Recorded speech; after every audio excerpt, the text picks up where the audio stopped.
Hi, I'm Cody Locke from the Caldwell Laboratory in the Department of Biological Sciences at the University of Alabama.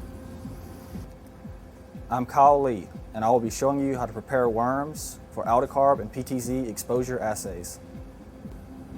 I'm Bwarenaba Kautu, and I will demonstrate to you how to perform aldicarb assays.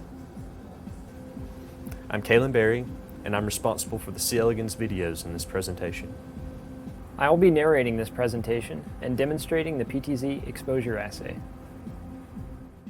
Today, my colleagues and I will show how to characterize synaptic transmission mutants with a C. elegans model of epilepsy after exposure to PTZ and aldicarb with a series of representative mutant strains.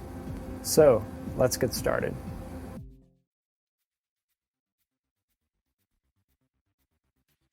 Kyle Lee will start us out today by showing the preparation of aldicarb assays. On the first day of the procedure, ensure that at least 30 young adult stage worms of each genotype and of each replicate will be available for aldicarb assays on the second day. It is best if an experimenter selects 50 or more L4 stage worms onto fresh, fungicide-free NGM plates, seeded with E. coli, OP50 as a food source. Grow the worms for 12 to 24 hours at a consistent and permissive temperature.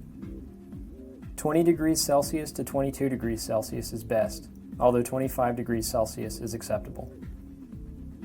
On the second day, make a 100 millimolar stock solution of aldicarb and 70% ethanol.